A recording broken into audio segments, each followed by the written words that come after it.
So yes, we are going to be talking about organization culture and taking a deep dive to recheck how has it been for us, especially the last 2 years when we had to do a lot of things virtually and doing a lot of things differently from how we have always done them.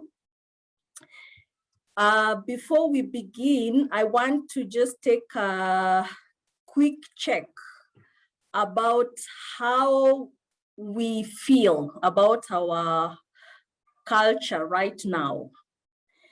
If we could just think about the one word that best describes your experiences, either redefining, shaping, or reshaping your culture as an organization in the last 2 years. What has your experience been like? I want to invite you to get onto slido.com on your phone, on your laptop, wherever you are. Just get quick onto the link slido.com. Once you get there, it will ask you automatically to put in the code, and the code is on the screen. I'm curious to hear how you will describe your experiences the last 2 years. I like one word ways of describing because it is simple enough, and in a way it kind of gives us a very crystal clear description about one, how you feel, and also your best way of describing your experience. How do we feel about how the culture conversations have gone? Let's take a minute. Type in your best one word. You can type in as many one words as come to your mind. My experience has been, you might see a word that has already been used by somebody else. If that is the best one word, just repeat it. You're allowed to repeat what others have already said. Crazy, interesting. It's been crazy. Let's see what others feel about culture. It's been great, awesome. It's been a lot of adventure, interesting. It's been challenging. Yeah, let's all get typing your one words. You can type in as many words. You can retype what you feel best describes you and your culture. Challenging is already taking a lead. It's been quite a lot of digital transformation, lots of learning. It's been creative, interesting, new things, interesting. It's been flexible, rigid, collaborative, stretching.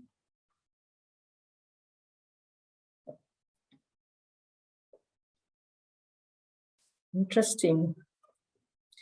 Some 2 words taking lead: challenging and adventurous. Amazing. It's been confusing. Wow. Interesting. It's been intrusive. Quite interesting. How do the rest of us feel? It's been stressful. It's been stressful. Can you imagine? Talking of culture. Longer working hours. Yeah, interesting. It's been proven that humans are working longer, even if they are working from home.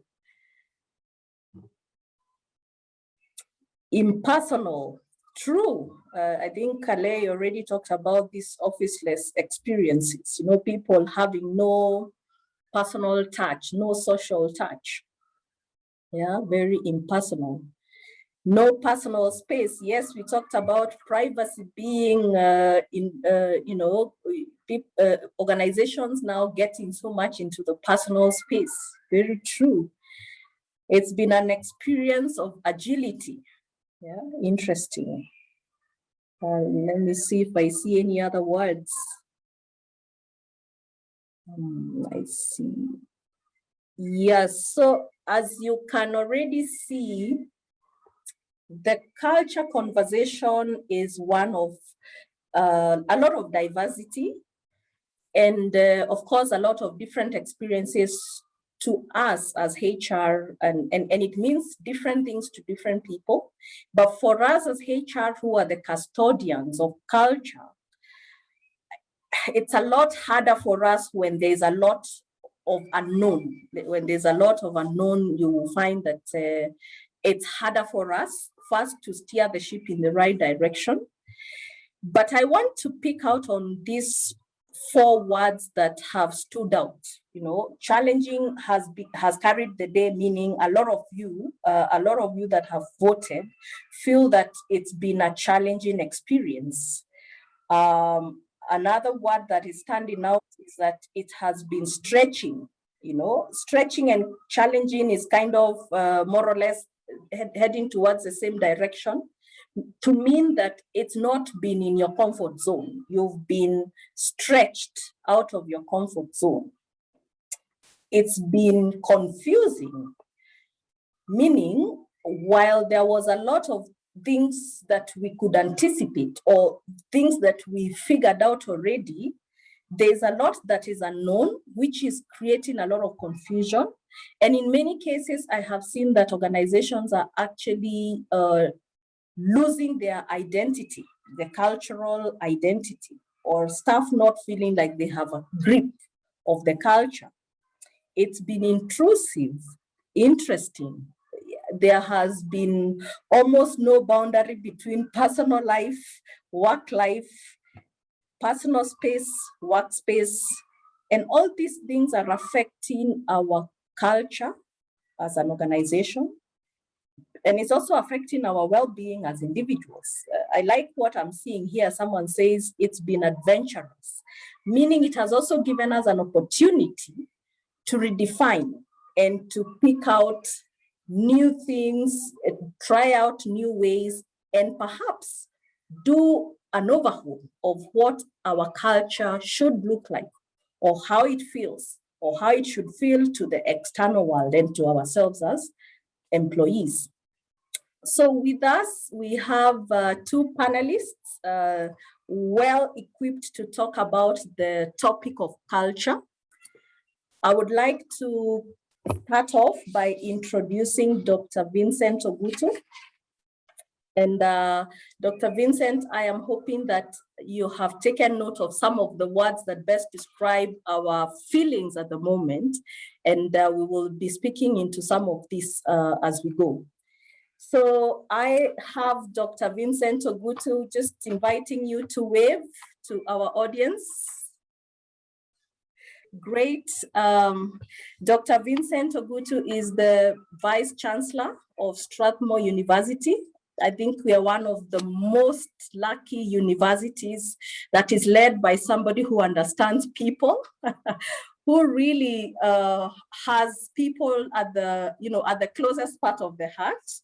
And he's an inspirational speaker on matters, meaningful work, inspiring people on different ways of living your passion, if you like. Dr. Ogutu has held various positions at Strathmore University. Most recently, prior to taking the Vice Chancellor role, he was Deputy Vice Chancellor in charge of planning and development, and also has been in charge of the MBA at the Strathmore University Business School. In fact, he tells us that, about how he and our dean, Dr. Jenga, started off the business school 15 years ago. And now to see how amazing the business school has grown, and of course, seeing his passion to build people and develop people. And Dr. Ogutu is an enthusiast of culture. So I want to welcome him to kick off. And I noticed that our second panelist is a bit late. So Doctor, you're going to kind of have a start alone, and Dr. Wale will be joining us at around 11:15. That is just in about 2 minutes. And maybe to kick us off, you could tell us what is culture? More as we see it now in a post-pandemic world. Thank you very much, Agnes, for having me. Actually, talking of the second speaker, Wale, he was in. I just chatted with him on the chat 5 minutes ago. So anyway, maybe he dropped out and he'll be back in a minute. So I think we all know that famous definition everyone throws around about culture. And I can see from the chat, Wale is confirming that I wasn't talking to anyone else but to him. So everyone talks about the way we do things around here. It's almost like a spirit. So in the Strathmore tradition, before we started adopting modern language, so to speak, we needed to use some words to describe what we saw happening around us. And we used to use the word, the Strathmore spirit. So now we're using the word, the Strathmore culture, but we're referring to the same thing. I personally liked the word spirit because I think it goes to the heart of what a culture is. It is something that you can't exactly touch with your bare hands. You can't lay your hands on it and say it's here, it's there, but you know it's there. And when I first joined Strathmore as a student, this is in the high school, the headmaster at the time was Professor Sperling, Mr. Sperling at the time, and he told us, you know, welcome to Strathmore. This is an organization with no rules, no prefects. You'll figure out what you need to do. You'll just look around you and you'll figure it out. And I remember thinking, wow, I've never been in a school with no prefects, no oversight, no rules. And what was guiding us? It was the spirit, the Strathmore spirit. And how had it been passed on from the founding teachers who used to interact with the students on a daily basis and show them how things were done? It became the way things are done around here. And it was passed on from generation to generation. It's our 60th anniversary this year. And there's this spirit, it's like an unwritten rule that guides people on what they should do, what flies, what doesn't fly, how exactly to do things. And for me, it's a culture is a spirit. So I don't know if that really sheds any light. I'm sure everyone knows about the way we do things around here. But I wanted to give you a different take on culture, the Strathmore way. It's a spirit. Thank you. Thank you very much, Dr. Ogutu. Yes, indeed, a culture is a spirit. And I'd like to welcome onto the discussion our second panelist, Wale Akinyemi. I'm going to ask him to kind of clarify to us how he sees culture, how he defines it, just before we take a deep dive into the conversation. Wale Akinyemi is the Chief Transformation Officer at Power Talks Culture Experts. He is also the Chief Visionary Officer at the Street University. I'm very curious to hear what this Street University is about and how that relates to culture. He's got over 20 years of experience as business advisor and as a consultant on culture and organizational change management. We are very privileged because he's a sought after speaker, an inspirational speaker, a motivational speaker, who has spoken to very many organizations globally and also locally, and one who is a thought-provoking columnist. I've been privileged to read some of your columns, and I can only say, yes, they're quite thought-provoking, and therefore we are quite honored to have you here today, and also very delighted to welcome you. So Dr. Wale, karibu sana. Thank you very much indeed for having me. It's such a privilege to be here, and I don't take it lightly at all. I think my friend and brother, you know, the Vice Chancellor has said it so excellently. I've actually never looked at it as a spirit. And I think that's just it. I've always talked of culture as a belief system, a mindset. You know, a lot of people said it's challenging. Now, I feel that if it is done properly, it will not be, it's not as complicated as people make it appear. It's not an academic exercise, but if we take it as an academic thing, then it becomes challenging. And my simplest definition is, when you walk into most organizations, you will look at, look on the wall and you will see their values, integrity, teamwork, blah, blah, blah, and all that, But just like Doc said, when they came in, they didn't have any values or prefects or whatever, what they had were values in the heart. And that is what makes culture work. Translating values from the wall to the heart. Values on the wall cannot change an organization. And unfortunately, most people have left it at values on the wall. And, they call people like us and they say, oh, we want our people to behave like A, B, C, but you need to, and I'll get deeper in this, behavior is a function of the environment created. And so for you to demand a particular kind of behavior and performance without focus on the environment, I think is a pipe dream. Very interesting. I'm hearing these aspects that are touching so much on the heart, that culture is so much about what we believe in, deep down in our convictions in the heart. Dr. Ogutu, you talked about having no rules, yet people knew what is expected of them. From the top of the organization, what did the leaders have to do to ensure that the culture that is desired is permeating through the entire fabric? Okay, admittedly for Strathmore, it was easier than for most organizations because we're talking of a smaller group of people. And so it was easier to pass on the culture and to even monitor how it was evolving with time. So it was a bit easier for them. They just had to look around and you instantly see something that doesn't fit the emerging culture back at that time. And you just point it out to someone like, hey, you know why it's not a good idea to do this like that? It's because A, B, C, D.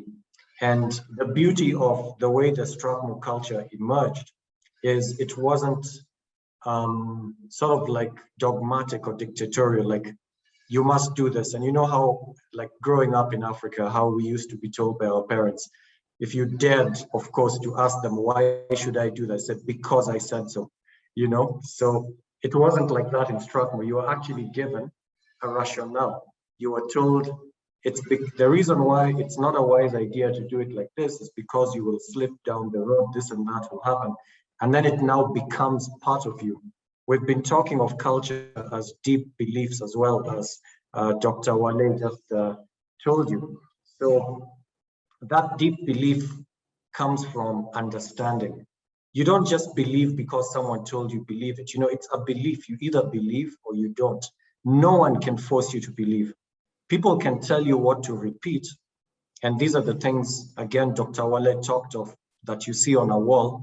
You can be drilled to repeat what you see written on a wall, but no one can get into your heart and tell you what to believe.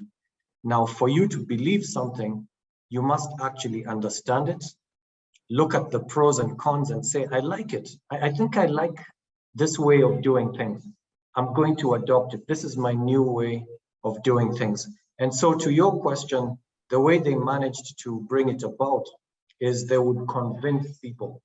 They were not there to enforce a culture. And I'm constantly telling people, culture is not something you enforce. It's not a compliance type of issue. It's a conversion. You convert people to a culture. You win them over. So you as a leader are less of an enforcer, more of a preacher, you might even say.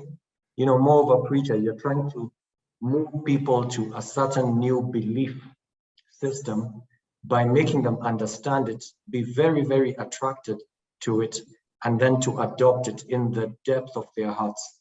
It's a different ballgame, trying to create a culture. It's not the same as compliance, totally different. I can force people to smile. By compliance, if you don't smile at the clients, you're out.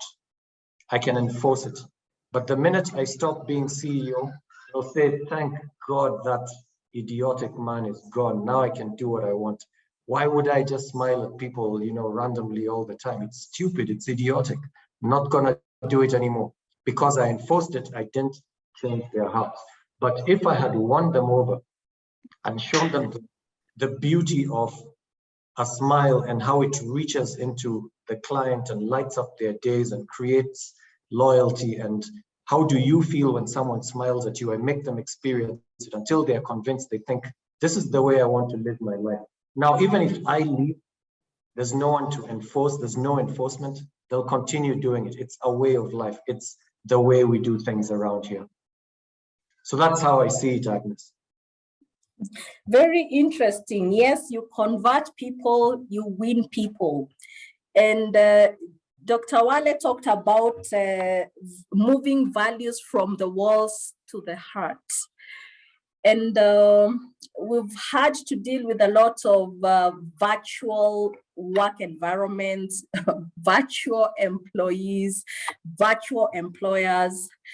Dr. Wale, could you just help us understand how this virtual work environment is affecting organizations' ability to endorse the cultural value system in their employees?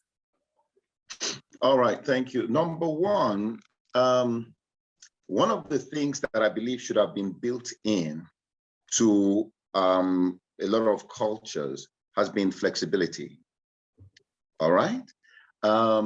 Because you find out that a lot of organizations that already had that built into their culture were able to scale through some of the challenges of the pandemic easier than those who are just attempting to now learn how to be flexible. But one thing that I saw is that, you see, the irony is that before the pandemic, a lot of people were clamoring for, oh, we want to work from home. You know, then the pandemic hit, and then you now had to work from home, and then those same people are saying, gosh, we want to go back to work. And that's because what stresses people is not what we want to do, it is the things we have to do that stress us. So when working from home was what we wanted to do, it generated energy and all that. But when it was what we had to do, it brought stress. Now, one of the things that has happened is that the pandemic has really, you know, a lot of people's stress levels are at an all-time high and all that. And I believe that when we talk of this HR, the role of HR now, I think some HR people, one of the comments I hear in a lot of places is they've taken the H away from HR, you know, and I think it's very important for HR to be human, all right?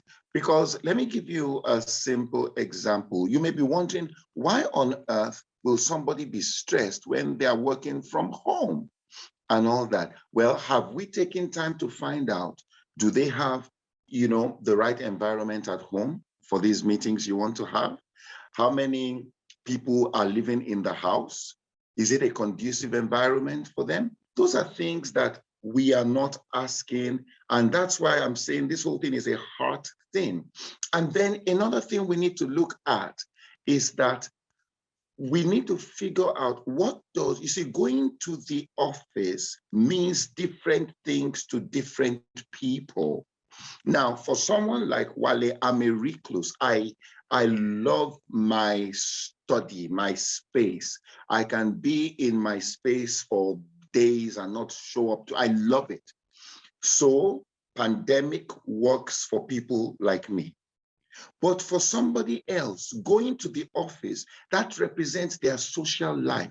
That represents their escape from the stress at home. That represents the place where they feel important, where they feel valued and all that. So if HR is not taking all these into consideration, you will end up with people who are totally burnt out. So culture change that's why it's got to be a human thing. It's not academic and it's not something you do remotely. It's a contact sport. You actually have to interact with people. Many organizations focus on the visible side of culture. Oh, is it an open plan? Oh, the way we're going to dress and all that. But they totally ignore the invisible part, which has to do with the emotions of the people, and that's what makes the culture work. Many try to drive, like Doc said, try to drive culture by instruction, but that is not sustainable. It is driven from the heart. I remember I think the last World Cup, the Japanese team, after all the matches they played, they cleaned up the stadium. Now, my question is, there was no reward for cleaning the stadium. There was no consequence for not cleaning the stadium. Why did they do it? It was a belief system, something that was ingrained in them. Once I was at the airport in Lagos.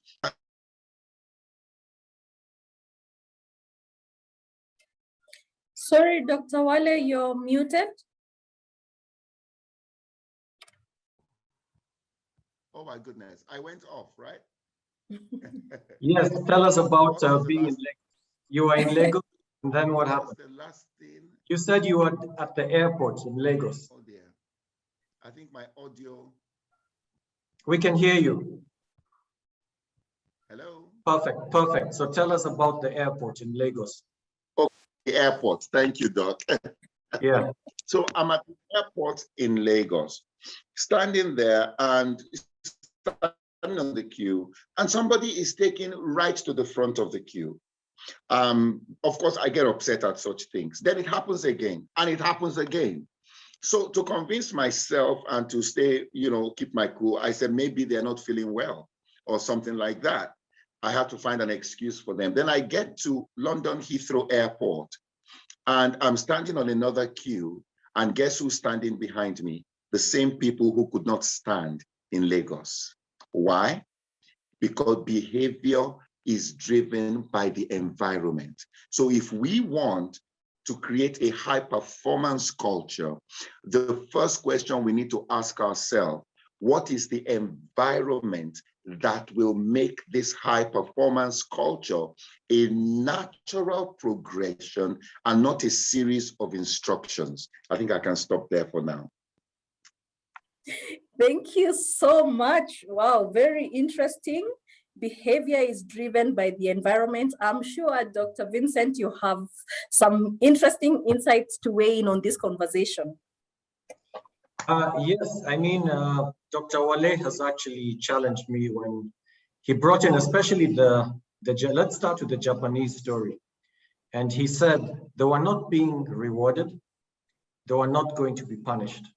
And yet they do something so inspirational, so commendable, which is mind-boggling because we are trained to think that people respond to rewards and punishments and that nothing gets done unless rewards and punishments are enforced. This is a deep, deep, deep consideration any HR practitioner should focus on. How do people get to move and do the right thing without being rewarded or punished? Is it even possible? Clearly, it is possible. As Dr. Wale told you, it happened. And what you need to then focus on to understand that dynamic is values. Dr. Wale has mentioned the word values several times. And every time he mentions it, because I understand what he's saying, I'm tempted to ask, do people really get what he means by values and why values are such a powerful consideration? Why do people even put them on that wall? And what does it have to do with culture? So I thought I would just roll back a bit and explain what I understand by culture and how it's built. It is basically the final result, the end result of having a certain combination of values. That's why even people pick particular values. It's not just a lottery or, democratic system. What do you think is a nice sounding value? Let's pick it, let's throw it there. That's a cool word. That's not how it works. The way it should work is you visualize the kind of behavior you want to see as the way we do things around here eventually. Which kind of deep beliefs could drive and inspire such behavior?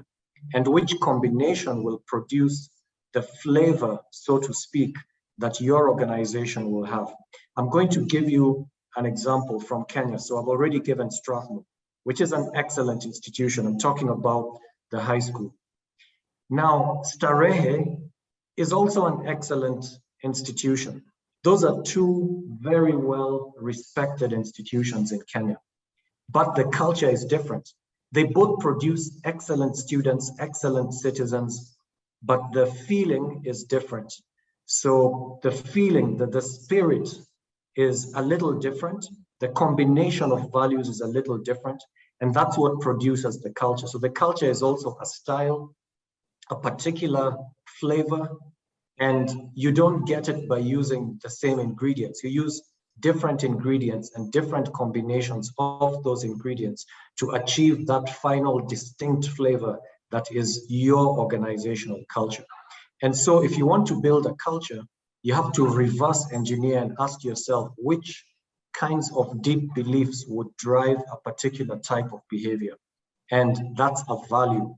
And what you saw in action with the Japanese was a deep belief that we should clean up after ourselves. We should not create work unnecessarily for other people. There's a deep sense of equality where even the cleaners and sweepers have dignity, and I shouldn't just throw things because they're gonna do it. I should show them respect. These are deep Japanese values, excellence, respect, equality, and you combine them, you get that sort of behavior you saw at the World Cup. So, think about it, how values undergird a culture. The building blocks, so to speak, of a culture are the values. And the values are powerful because they are deep beliefs, not because of a reward or a punishment. Although the second example Dr. Wale gave had everything to do with rewards and punishments. If you're in one country, you behave a certain way because you will be rewarded or punished a certain way. You go somewhere else, you behave differently. This Africa time thing that we talk about, it doesn't exist. It doesn't. I mean, you go to Europe, the same African is meeting the train deadlines, otherwise they'll miss the train and the flight and the meeting. And so they behave differently there. Then they come here, they're like, people here, they won't mind if I'm late, doesn't matter, And you see, that's the environment Wale is talking about. The environment makes you behave differently when you don't have an anchor, a deep value that makes you behave the same way no matter where you go. Now, if it is more than skin deep, it is in the heart, as Dr. Wale is telling you, then wherever you go, you will behave the same way. So if respect is one of your values, then you'll respect people's time, in which case it doesn't matter whether you're in Europe, Africa, Asia, you will do it the same way because it's more than skin deep. It's in your heart, it's a value. It's not about the environment this time.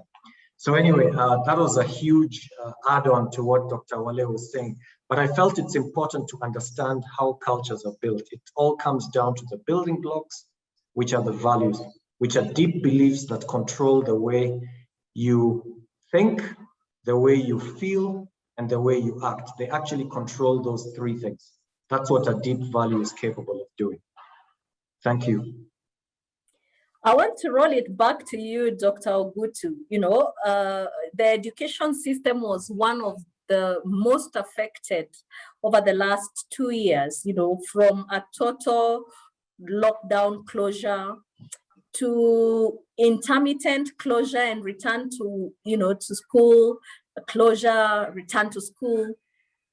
Maybe you can share with us what has been your experience driving culture when everybody has been working from home, literally when the institution is having to learn from home.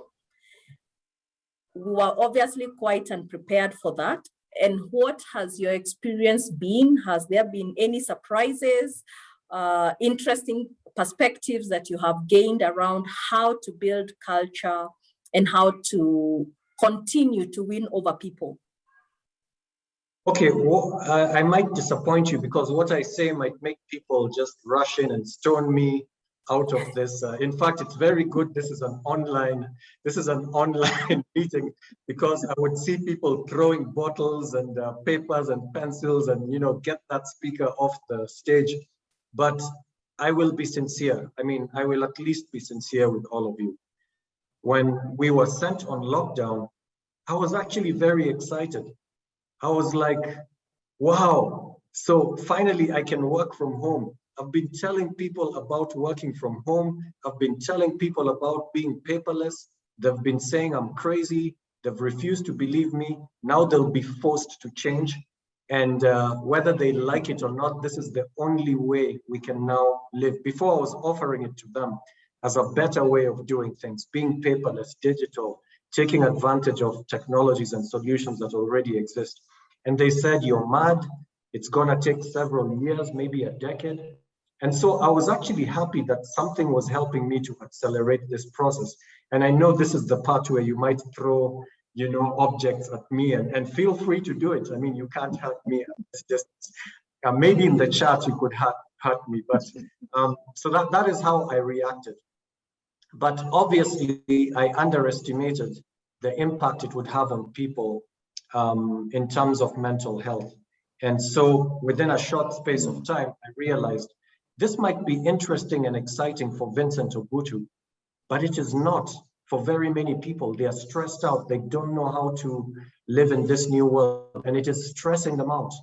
And we're not even talking about the disease itself, which is killing people. We're just talking about how the work environment was disrupted and how it impacted people. And so I now had to pay attention to all these other softer aspects to the work environment, other than the hard aspect of, are you using paper or not? Are you digital or not?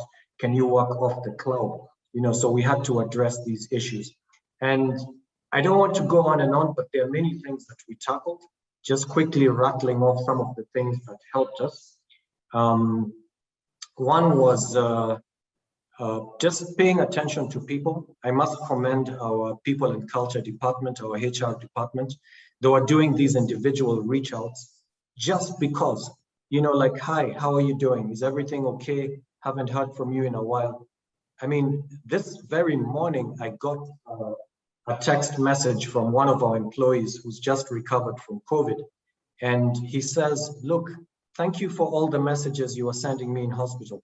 I didn't realize how important personal touch is. And I think that helped me to get better quicker. And I was just thinking, gosh, yeah, I mean, it's true. I wasn't doing it because I had to. There was no one even going to check my SMSs and WhatsApp messages to see if the VC is talking to people. I did it because I just like, how is he doing? How bad is it? Am I about to lose him? I was worried about him, and I showed that concern, and he appreciated that, and it helped him to get better. And this is what our people and culture team was doing, and encouraging people, check on each other, find out how people are doing, flag people who are going down, who are overly affected. I think that was just so important, because this COVID situation made us pay attention to each other. That was important. On the hard side, so meaning less of the soft skills, etc. side, I think the scenario planning we did and continue to do was a lifesaver. Just anticipating what could happen, creating scenarios. What if the government tightens the lockdown? What if they loosen it? What if we get students? What if we don't? So all these different scenarios, best case scenario, worst case scenario, and then planning according to the scenarios, and then monitoring the economic indicators to know which scenario is in play, and then course correcting depending on which scenario is in play. That was so important. And then lastly, communication. We were talking to everyone and explaining what we were doing and why we were doing it. So remember that thing I mentioned about the people who started Strathmore and how they would give you a rationale for every behavior that they encouraged. They wouldn't just legislate it, that say, you know why it's a good idea to do this? You know why it's not a good idea to do this other thing?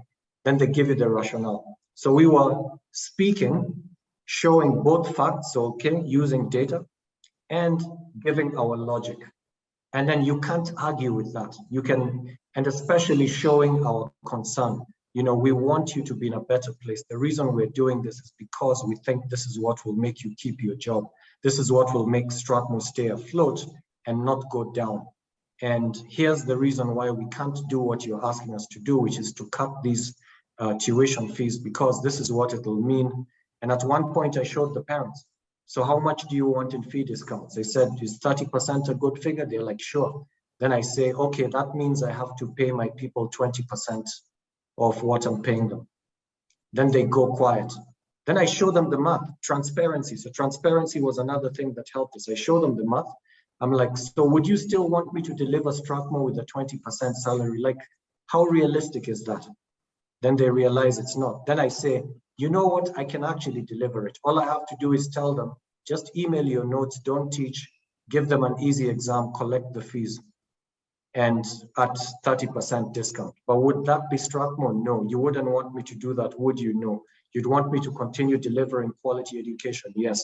So please, pay my lecturers and staff a decent salary, please. Then they're like, okay, Doc, don't cut the fees. I'm like, thank you. And it was all because of transparency. So transparency, communication, caring about each other, scenario planning, these are things that really helped us to survive. And we continue to use them and to get better and better and better at these things. And flexibility, which Dr. Wale talked about, that's huge too. Very interesting. I'm getting a sense that the culture conversation doesn't die. It is life. It is something that continuously has to be talked about, something that one has to show conviction on at all times. Dr. Wale, you've been in this space advising organizations on culture for a long time. What are you noticing in the new world? I think as I answered that, let me tell you what I noticed in the strongest organizations, whether it be a 100-year organization, a 10-year organization, and I think what will continue to be the foundation for a strong culture. And it's what I call a cause. What are you? A cause, C-A-U-S-E. What is it? And let me give you an example. Now, I'm going to give you an example in the most unlikely place ever. I want us to think of Al-Qaeda, okay? Now, Al-Qaeda, there was a $25 million reward for any information leading to the arrest or capture of Osama bin Laden. Yet, now with $25 million, you can do a lot of things. With $25 million, you can even do plastic surgery and change the way you look. But you know what? Not one of his people gave him up. They knew where he was. And when you looked at documentaries later on, you realize that they were struggling financially. Those people, why did they not talk? Why were people willing to blow themselves up in the pursuit of the Al-Qaeda vision. And I've always said, anybody who can get people to kill themselves, can get people to do anything, you know, it's because there is a cause bigger than reward. There is a cause they have believed in. There's a story of a young man, this guy, his father, the guy's name is Umar Farouk Abdul Muttalab. Now, here's the guy, if you remember in 2009, this was a Nigerian-born guy who tried to blow up a plane from Amsterdam to Detroit with 289 people, you know, on board, but it was thwarted. The guy is now serving 4 life terms, you know, without parole. What drove him to it?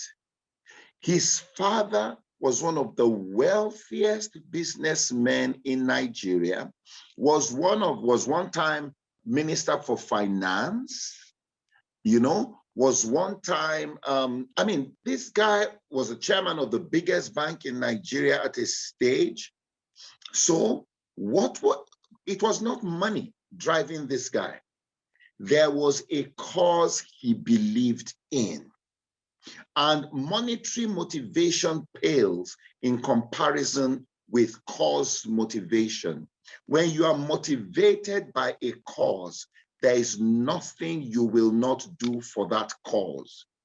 You know, there's an organization I was reading about. They were going through a financial, you know, dry period. They are members of staff. Nobody told them to. Members of staff were refinancing their homes, mortgaging things to raise money for the organization. Now, why would anybody do that? Companies with a strong cause that gives people a sense of purpose will always outdo companies that are just set out for the money and all that. Now, the irony is when you have a very strong, well-defined cause, you will have a more dedicated, purpose-driven team. Because now you find out that people find that, wow, my purpose, my life's purpose can find expression within the context of the organizational purpose, you know? And so at the very heart, you know, at the very heart of culture is ownership. When we build strong ownership, and the way to build that strong ownership starts with a strong cause that people identify with, that even if I was not being paid, I believe in this mission. So you look at Microsoft in the early days, put a computer in every home. You look at Google, do no evil, you know, get the world's information. I mean, you find out that they had a strong cause that was so easy for people to connect with. And you find out that that way, it also affects even the recruitment, because then you begin to attract. It's so easy at that point. You will know somebody who does not belong to your corporate tribe or your corporate culture. You will know it, you know, and that way you will form a cultural tribe, as it were, that goes beyond our tribes, our ethnicity and all that. We have a cultural tribe that it has cemented us together because we have a common cause we are working towards, and we are able to find our purpose in this place. So whenever I'm asked to, you know, we're asked to do culture, the first thing I want to do, what is the cause? Very powerful. What is the cause? And I know Dr. Ogutu is very passionate when it comes to getting everybody to find a cause and actually pursue it, regardless of what you're doing for the organization. So I'm sure you would like to speak a little bit onto this perspective of finding your purpose, finding your deep cause, and finding alignment between the organization and the individual. Dr. Ogutu. I was actually on fire when Wale was talking about finding a cause, and when he was talking about the tribe, like this is our tribe, this is what we believe in as an organization, this is where we're heading, this is the cause that we will live for, get out of bed for.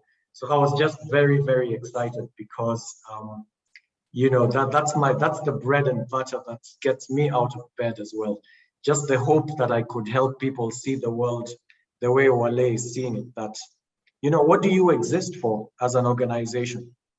And if all you speak about is the particular product and service that you churn out, that's not good enough to inspire. Remember, we said that culture is in the territory of the inspirational. It is in the territory of the heart. It is not in the territory of compliance. It is not a dry concept. It is a very emotive concept. It's something that makes people proud and dedicate their best energies for a cause, So that's what culture is about. That's the type of thing we're talking about. And so if you want to inspire people, it can't just be about the product. So let's say you ask someone, okay, what does this organization exist for? And we say we make paper clips. Now, how inspirational does that sound? We make batteries, we make notebooks. I mean, fine, big deal, not inspirational. Now, if you see the final effect of your product on people's lives, now you're getting closer to the idea of a cause. So if, let's say, you're producing notebooks, that's what your organization does, and that's the product you make. You don't want people to say we produce notebooks. You want to say, we transform people by turning them into learners. We facilitate learning and therefore change the world. And it's a different way of looking at it, because if that notebook ends up in the hands of a prodigious learner, then you're changing the world, one person at a time, one notebook at a time. I've just actually finished one notebook. So on my desk right now, because I don't like paper, so I ran this down to the last page this morning. And I was frantically looking for another notebook for this session.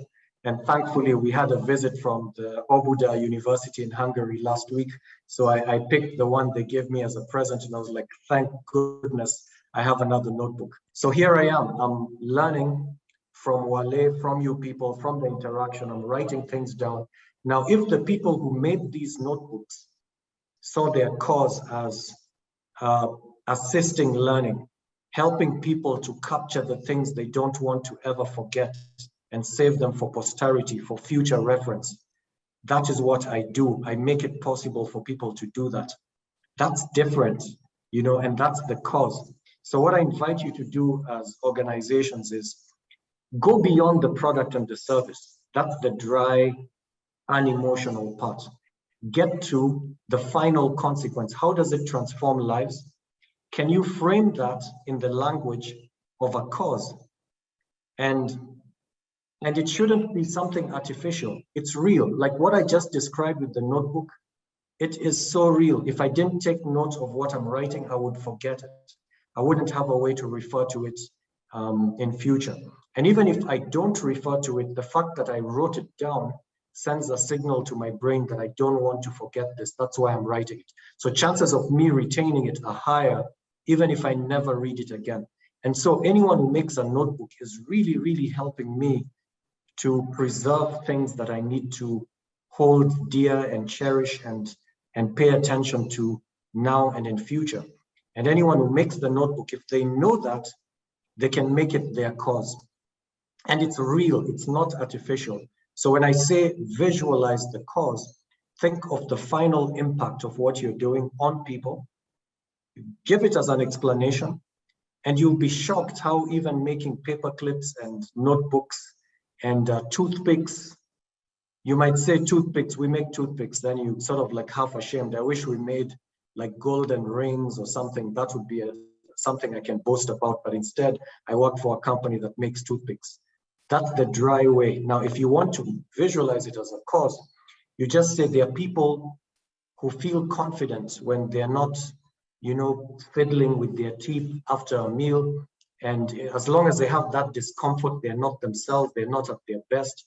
And so we help them to be at their best, to be comfortable, to work, to put their best foot forward with our toothpicks. And suddenly you've created a cause out of something as mundane as a toothpick. So my challenge to you is, can you see the cause?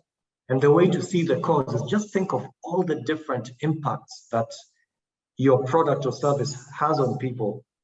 Frame it in the language of a cause so powerfully that people believe it. Yeah, it's true.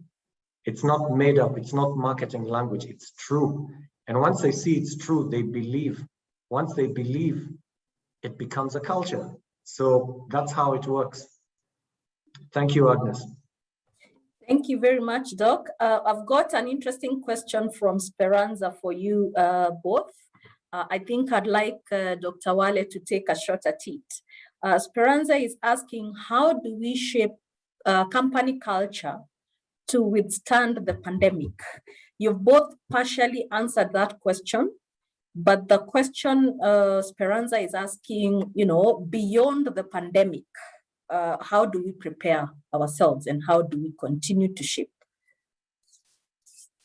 All right, fantastic. I think I've actually had to deal with this with too many organizations since the pandemic began. And one of the things is we need to get the minds of people in the right place. We need to get the minds of people in the right place. And one of the ways I've been able to do that is through history. You look at in 1918, you have the Spanish flu. And the Spanish flu, you had 500 million people infected and about 50 million people died around the world. Now, that was major, okay?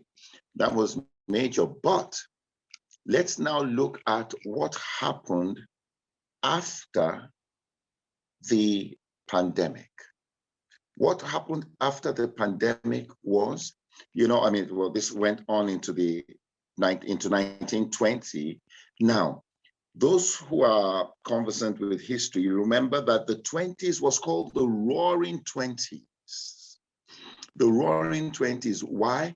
Because there was a wave of innovation that came after that pandemic. That's the time when I think the blender was made. That's the time when even cheeseburgers were invented, penicillin was invented, the television was invented, the water skis were invented, tractors were invented. So many things were invented.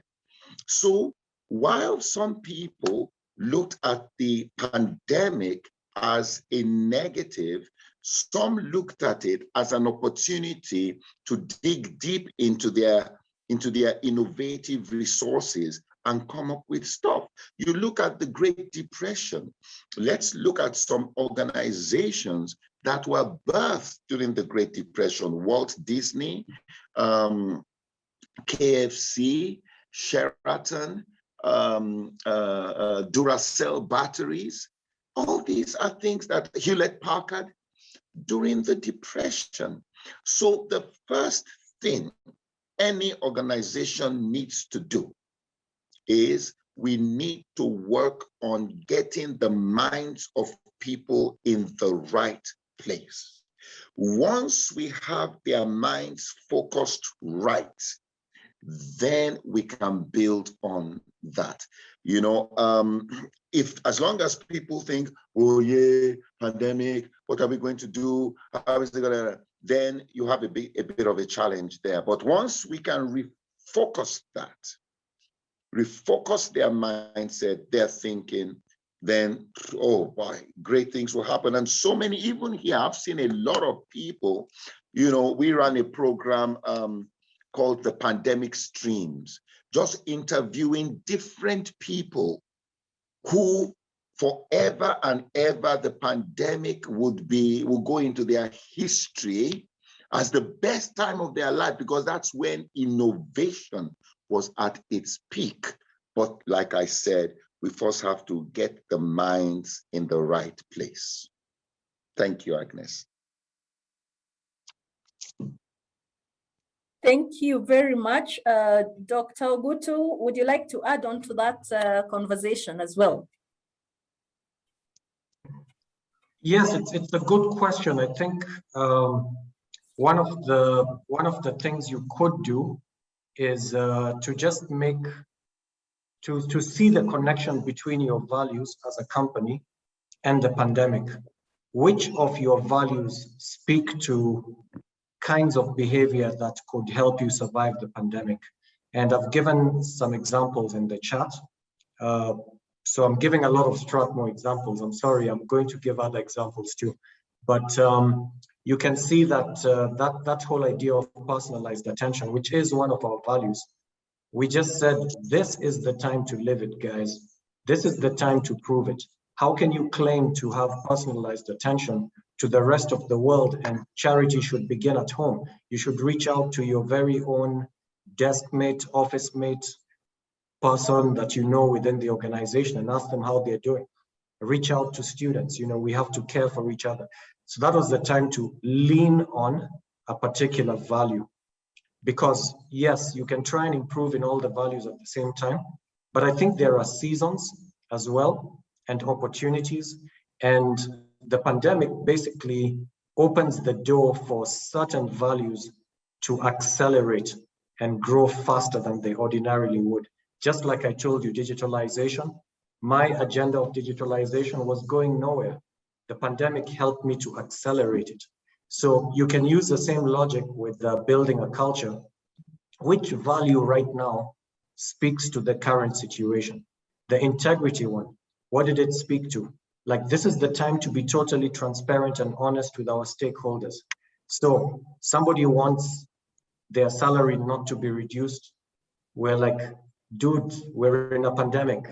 How here, let's do the math together. So who would you want me to reduce other people's salaries by more than yours so that you don't get yours reduced? Like, how would that help with the personalized attention? Do you care for the others as well? I mean, you can have these conversations in what I call the language of values. So you're constantly using values in every sentence or, you know, paragraph, and you're making the values become a reality because you're using them in your conversation. You know, you're really, really using them. And so if you lean into a particular value, find which one works for you and which one might actually be weakening you and say, well, we might have to reconsider something here. But generally the values are good and some of them might speak to the pandemic. Lean into them very deliberately, explicitly, consciously, and it'll help you strengthen your culture and survive the pandemic. Right. Thank you very much. These aspects of values, behaviors, and environment keeps coming up. And I see we are getting to the tail end. So I've got one other question. I'd like to take perhaps one more question before we get into our parting shot. And the question that Anne Mihaki is asking, Wale, talks about converting new employees in the era of remote working. You know, there have been challenges onboarding new employees. How about converting them and winning them over remotely? What are some of the strategies and tips that could work? Sorry, you went off briefly. Could you repeat the question? You froze for a moment. Sorry, Anne Mihaki is asking, how can we pass organizational culture to new employees, especially in this era of remote working? That's a fantastic question. A fantastic question. And, you know, the truth is, I give you an example. A lot of, when you look at the youth of the youth today, okay? Now, there's a youth culture that seems to cut across nations. So when I see a youth from Lagos, and I see a youth from in the UK, a young person in Kenya, and all that, I find out that they're sounding alike, they are dressing alike, they are, you know. Now, how did that happen? A lot of us growing up, we knew more about America or Britain than we knew about our own immediate environment. So you find out that discipling or transferring values to people through technology is not a new thing. We just have more avenues. We just have more channels to do it. That's why you have somebody who has never been to JKIA before, is preaching with an American accent. Where did he get it from? You know? So I think it is very important to know that this whole culturalization process through technology is not new. It's been on for as long as, you know, we've had TVs, radios, and all that. So it's just being very deliberate about our strategy, being deliberate about the message, being deliberate about the engagement, being deliberate about connecting with the people. I think those are very, very important things, because again, when we cannot but talk about the human side, that emotional connection. You know, I always talk about different kinds of leadership, and you can have formal authority, you know, which is you are elected or you are appointed, but then you have emotional authority. That means you have made a connection with people. So even in our messaging, in our activities online and whatever, the human side has to be a very deliberate thing. I hope that touched a bit on it. Thank you very much. The human side is so central. I'm seeing some interesting suggestions from Gathoni, who is saying that new joiner check-ins could also help, and as well having mentorship programs or buddy programs that really help new employees to get to learn about values of the organization. Now we are coming to the tail end of our session, and I want to invite my two panelists to give us their final parting shots, a short and sweet end of panel message on organization culture. We could begin with Dr. Wale and then Dr. Vincent, and then we will wrap up our session. All right. Thank you once again.